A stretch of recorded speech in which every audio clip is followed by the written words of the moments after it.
Assalamualaikum warahmatullahi wabarakatuh. Perkenalkan, saya Nila Rosana dari Program Studi Pendidikan Bahasa dan Sastra Indonesia semester 4, Fakultas Keguruan dan Ilmu Pendidikan Universitas Muhammadiyah Profesor Dr. Hamka.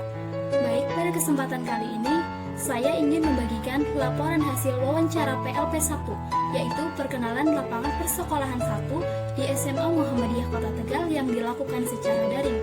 Adapun tujuan dari kegiatan PLP 1 ini, yang pertama untuk mengetahui kultur yang ada di sekolah, yang kedua struktur organisasi dan tata kerja di sekolah, yang ketiga implementasi peraturan dan tata tertib di sekolah, yang keempat identifikasi kegiatan-kegiatan seremonial dan formal di sekolah, yang kelima identifikasi kegiatan-kegiatan rutin berupa intrakurikuler, kokurikuler, dan ekstrakurikuler yang ada di sekolah. Lalu yang terakhir, untuk mengidentifikasi praktik-praktik pembiasaan dan kebiasaan positif yang ada di SMA Muhammadiyah Kota Tegal. Nah, selanjutnya, narasumber yang saya wawancarai di SMA Muhammadiyah Kota Tegal ini, yang pertama, Bapak Dr. Andes Haripin selaku Kepala Sekolah di SMA Muhammadiyah Kota Tegal. Selanjutnya, ada Bapak Sidney Rizky Ilman selaku Guru Bahasa Indonesia di SMA Muhammadiyah Kota Tegal. Dan selanjutnya, selaku peserta didik SMA Muhammadiyah Kota Tegal lulusan 2020. Assalamualaikum warahmatullahi wabarakatuh. Waalaikumsalam warahmatullahi wabarakatuh. Pada yang terhormat Bapak Dr. Andes Haripin selaku Kepala Sekolah SMA Muhammadiyah Kota Tegal. Sebelumnya izin memperkenalkan diri. Saya Nila Rosana dan teman saya Sila Anugrah dari Program Studi Pendidikan Bahasa dan Sastra Indonesia semester 4, Fakultas Keguruan dan Ilmu Pendidikan Universitas Muhammadiyah Profesor Dr. Hamka. Sebelumnya kami mengucapkan terima kasih telah berkenan atas waktunya untuk kami wawancarai secara daring. Selanjutnya, saya ingin mengajukan pertanyaan, Pak. Apa visi misi dari SMA Muhammadiyah Kota Tegal itu sendiri, Pak? Ya. Kalau visi misi yang singkat itu adalah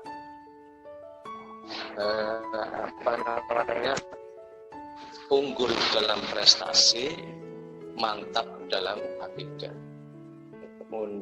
Unggul dalam prestasi, mantap dalam akidah. Itu untuk visi misi. Baik, lalu selanjutnya kebijakan apa yang Bapak lakukan untuk mewujudkan visi misi tersebut? Mana, Mbak? Ulangi. Saya ulangin ya, Pak. Ulangi. Kebijakan apa yang Bapak lakukan untuk mewujudkan visi misi tersebut?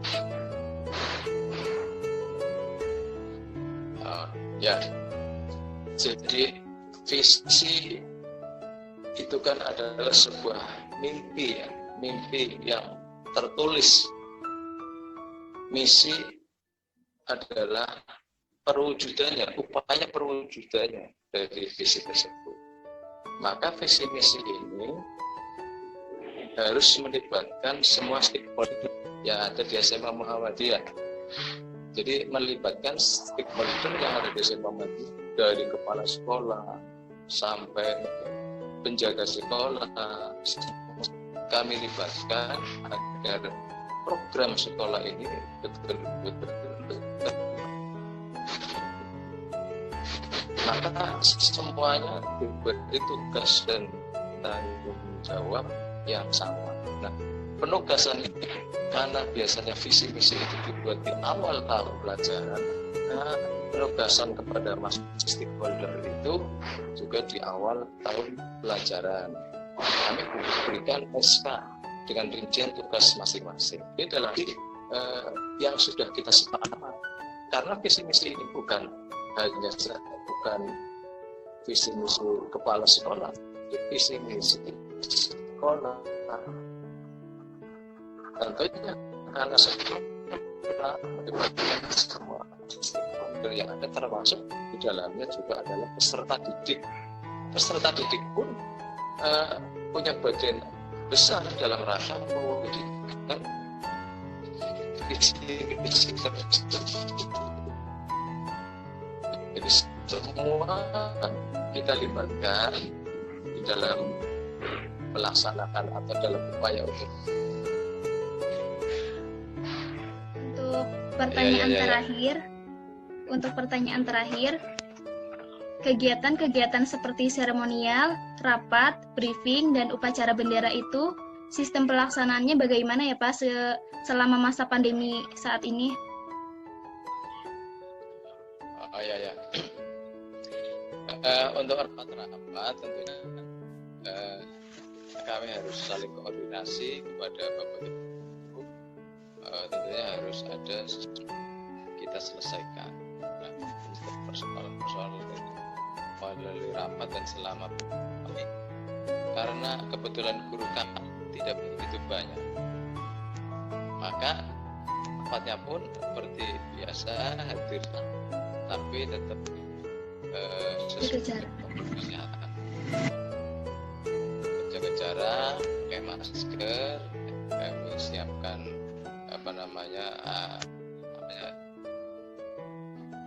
untuk cuci tangan dan lain sebagainya. Nah, seremonial seperti upacara, kebetulan kemarin upacara 17 Agustus kami lakukan seperti biasa, tetapi dengan peserta yang berbeda. Pesertanya hanya kelas 10, ya, sedikit tidak banyak, kemudian Bapak Ibu guru. Jadi yang biasanya satu sekolah bersama-sama dalam masa pandemi yang kemarin kami lakukan untuk upacara itu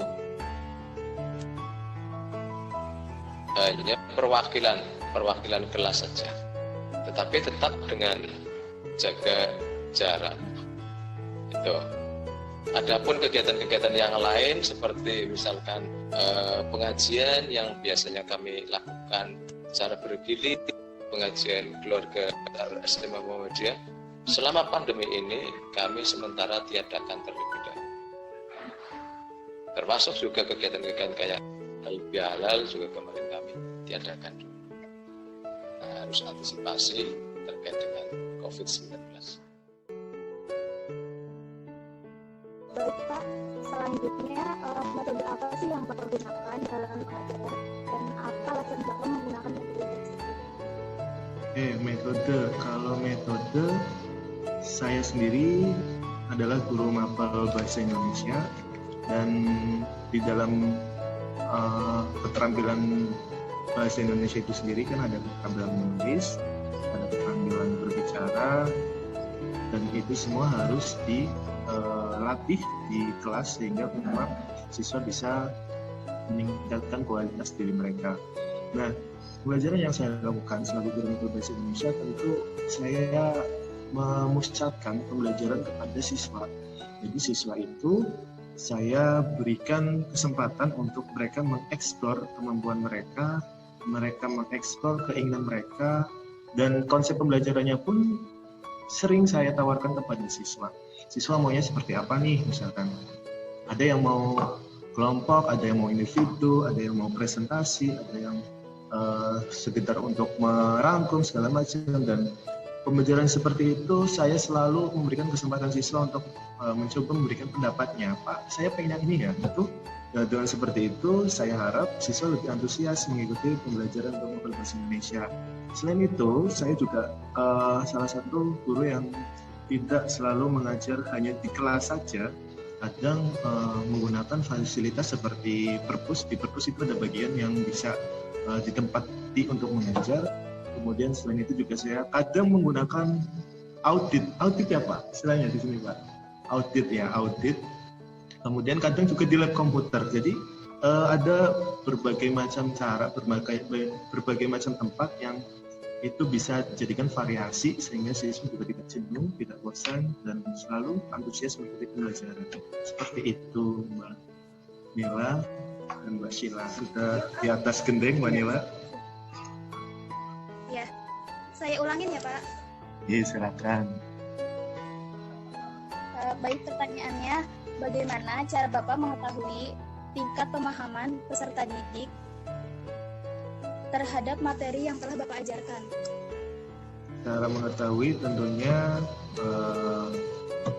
namanya evaluasi kan memang tujuannya untuk mengetahui pemahaman peserta didik, dan evaluasi itu bisa dilakukan dengan berbagai macam cara, misalnya ada ulangan, misalnya setiap menjelaskan itu bertanya kepada siswa dan siswa bisa menjawab atau tidak. Kemudian misalnya yang lain adalah banyak konsepnya, misalnya siswa memberikan rangkuman pembelajaran hari ini. Setelah kegiatan pembelajaran itu dilaksanakan, pada tahap akhir sebelum ditutup, biasanya melemparkan kesempatan untuk siswa untuk memberikan dan menyimpulkan kegiatan pembelajaran pada hari ini.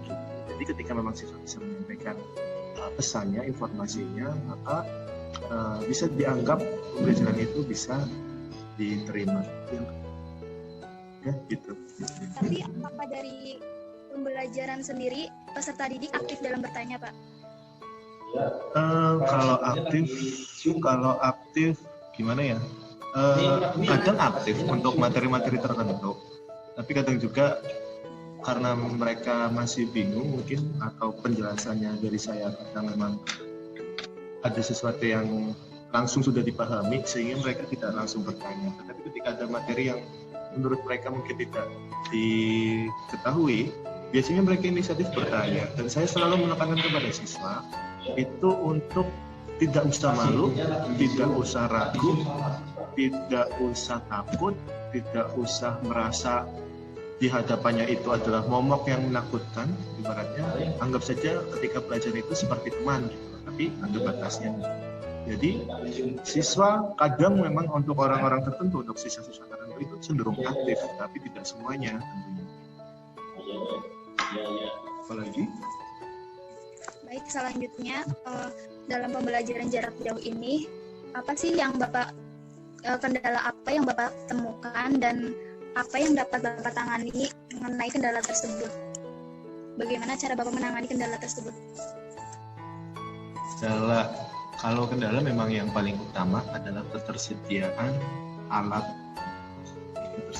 untuk siswa ini sendiri. Ada Mbak yang benar-benar tidak punya handphone, ada handphone tapi tidak punya kuota. Kemudian ada yang punya handphone tapi punya kuota tapi tidak ada sinyal. Jadi kadang menemui siswa juga yang dia bisa memainkan game online, tapi ketika Google Classroom itu tidak bisa. Dia bisa update status di WA, tetapi juga tidak bisa atau tidak bisa mengikuti pelajaran. Nah, ini juga kendala.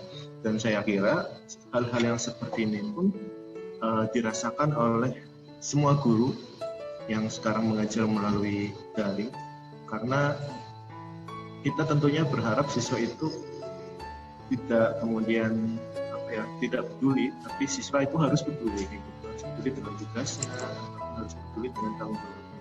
Nah, kendala yang sering dihadapi memang itu, adanya siswa yang tidak memiliki perangkat Android, dan cara mengatasinya, seorang guru tentunya harus tetap memberikan materinya dalam bentuk PowerPoint, dalam bentuk printout, dalam bentuk file, dalam bentuk video, dan lain sebagainya kepada siswa. Jadi kadang untuk orang-orang tertentu, untuk siswa-siswa tertentu dipanggil ke sekolah untuk untuk mendapatkan bahan ajar dari Bapak Ibu guru. Jadi untuk siswa-siswa tertentu yang memang tidak punya Android, tidak punya smartphone, itu diizinkan untuk berangkat sekolah hanya sekedar untuk mengambil materi dari Bapak Ibu guru. Jadi seperti itu. Dampak positif dan negatif pembelajaran jarak jauh. Dampak positif dari jarak jauh ini kan pakai daring ya, pakai aplikasi. Menurut aku sih kayak lebih cepat ngumpulin tugas sama gak makan waktu banyak. Kalau dampak negatif itu ke kesehatan mata kita, karena kan lihat HP kan biasanya kalau tugasan dari jam 10 sampai jam berapa biasanya kan itu lama, bisa ngerusak mata juga kayak gitu sih. Terus pertanyaan selanjutnya nih, pembelajaran jarak jauh itu biasanya menggunakan aplikasi apa? Google Classroom sama WA sih. Udah itu aja? Iya. Terus menurut kamu lebih efektif menggunakan Classroom atau WhatsApp? Sama-sama efektif sih, karena kan sama-sama cepet buat ngumpulin tugas. Terus lebih, kalau di Google Classroom itu kayak ada sendiri buat absen. Kalau WA kan kayak dipesan gitu, pesan ini.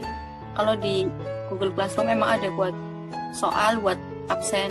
Tapi kalau nggak efektifnya itu, kadang kalau di Google Classroom itu linknya error, terus passwordnya suka ganti-ganti. Kalau salah pun nanti nggak bisa masuk ke pelajaran. Kayak gitu. Selanjutnya nih, suasana di pembelajaran di kelas itu dari tatap muka ke peralihan masa pandemi itu seperti apa?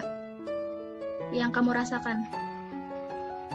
Awalnya sih kayak kaget ya, kayak nggak pernah kayak gini kan. Awalnya itu pas mau US itu terakhir ketemu teman-teman, ternyata habis itu katanya libur 1 minggu, ternyata sampai sekarang pun nggak berangkat kan.